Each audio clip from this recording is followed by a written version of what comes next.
आज मौसम के रंग बदलते देखे, कभी धूप तो कभी बारिश। नमस्कार दोस्तों, स्वागत है आप सभी का मेरे नई मिनी ब्लॉग में। और आज के ब्लॉग की शुरुआत पर साक्षी के साथ ही हो रही है। साक्षी पता नहीं क्या दिखाने की कोशिश कर रही है। उसी के बाद मैंने बनाई थी कॉफ़ी, और कॉफ़ी पीते वक्त जब मैं धूप में बैठी हुई थी, भाई इतनी अच्छी धूप आ रही थी, लग ही नहीं रहा था कि आज बारिश आएगी। और हमारा ये जो रिमोट है, ये टीवी का रिमोट था, ये हमारा बाय गॉड 2-4 दिन से गायब था, मिल ही नहीं रहा था। और लिटरली आपको पता है हमें कहाँ मिला है? ये हमें मिला है नक्शू का, जो हम टॉय की एक पॉली बैग रखते हैं उसके अंदर। और हम इतना परेशान थे कि पूछो ही मत। उसी के बाद आज खाने में बने थे राजमा चावल, और इतने टेस्टी हो रहे थे ना। और बाहर आके जैसे ही मैं देखती हूँ तो भाई मौसम एकदम ही बदल गया है।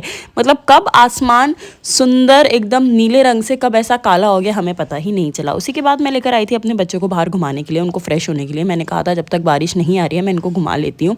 और साक्षी देखो ठंड में कैसे, मतलब बहुत ठंडा लग रहा था भाई, हवाएं चल रही थी एकदम ठंड वाली। उधर मैगी घूम रही है और उधर से बर्फ़ी घूम रहा है।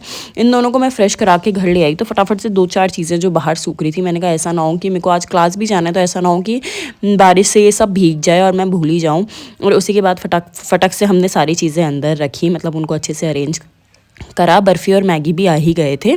और उसी के बाद मैं निकल गई हूँ रेडी वगैरह होकर अपनी मेकअप की क्लास के लिए। आज मेकअप की क्लास थी मेरी, और भाई मेरा बिल्कुल भी मन नहीं था जाने का, बट एक डेमो की वजह से मैं गई थी, क्योंकि मैंने कहा अभी डेमो मिस नहीं करती हूँ। उसके बाद फटक से अपनी क्लास मैंने करी। आज जल्दी छुट्टी हो गई थी, उसका सबसे बड़ा रीज़न यही था क्योंकि बारिश आने वाली है। और लिटरली बारिश नहीं आ रही थी उतनी ज़्यादा, मतलब थी नहीं बारिश। और देखो देखते देखते मैं सूरज को भी देख रही हूँ, और बारिश वगैरह मौसम भी हो गया है, पता ही नहीं चल रहा था ये हो ही क्या रहा है। और उसी के बाद हमने एक परी ने बनाए थे फ्राइड राइस, जो काफ़ी ज़्यादा यमी हो रहे थे। मतलब आते ही मुझे फ्राइड राइस मिले खाने के लिए। कभी कभार ऐसी खातिरदारी अच्छी लगती है। बारिश के मौसम में गरम गरम पकौड़े और चाय, यही था मेरा आज का दिन। Bye bye.